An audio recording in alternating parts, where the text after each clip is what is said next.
Not everybody has the same organizational style, and this is the time of year when a lot of us are going to try to clean things up, get things a little bit organized. And one place that probably needs a little help, maybe your home office. And Eliza Cantlay with Simplicana is here with 3 different ways to help organize it. Thank you so much for being here today. Yeah, thanks for having me. Okay, tell us about supplies, because at my house, the pens, they're everywhere. Right. So people have preferences about supplies in the drawers versus on the desk. So here are 3 kind of unique ways to do the supplies. Okay.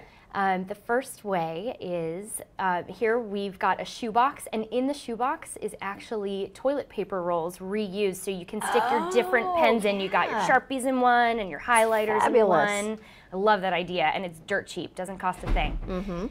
For very visual people like me, and you can do this with school supplies and craft items as well, there's the over-the-door pocket organizer, and these are typically designed for shoes to go into, but you can really use them anywhere in the house, and I think office supplies is just a great way to do it. And if you just have a ton like in that picture there, just put it on the other side of the door. The door, if it stays shut on one side, then you're not going to see it all the time. Right.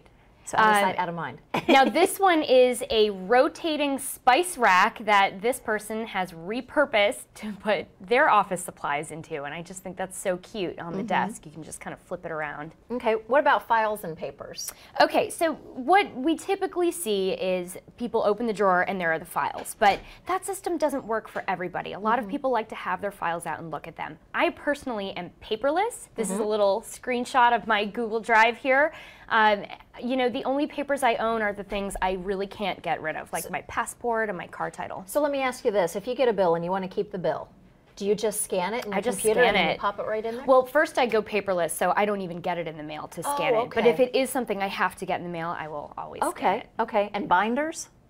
Binders are great for those of us who just, you know, for out of sight, out of mind people, for people who will kind of forget to file things. These are great colorful binders you can do. Kind of hard to forget the filing when they're all so pretty and colorful there on the shelf. I love this idea for filing. And you came up with this idea, repurposing a dishwasher rack? Yes, I actually found this on Pinterest. This is kind of styled like the typical in the drawer files, but I love how this person has repurposed a dishwasher rack to kind of keep the files vertical on their desk. Again, for out of sight, out of mind people, this is a great system. And then in the back there, you'll see the magazine organizers. That's kind of a cool way to vertically organize your files. Okay, what do you mean by cable management? So we all have those cables for all of our electronics, and they just get unruly, and even if they're not disorganized, they often look disorganized. They get in those tangles on the floor, and they're kind of eyesores. So one thing I love to do is use binder clips on the edge of the desk to corral those cables. Keeps everything up, it won't fall on the floor, you don't have to keep digging between the desks to get them back. And then one last thing, bread tags. Bread tags. So this is a great way when things are plugged in down at the base. This is a great way to determine which actually goes to which. Okay, awesome. And just real quickly, because we're running out of time, Action Center. Magnetized Post-its and also cascading wall files. Right, so everyone has the command center in their home where there's the family calendar and the to-do list. So doing a magnetic one is a really easy way to do things. It's kind of friendly for the whole family. I love the Post-it one, and I love that it's to do, doing, and done, because then you can see what you've already done and you can feel that sense of accomplishment. And then I love these cascading vertical files as well. It keeps things up off the desk. Perfect. I am going to try the Post-it one.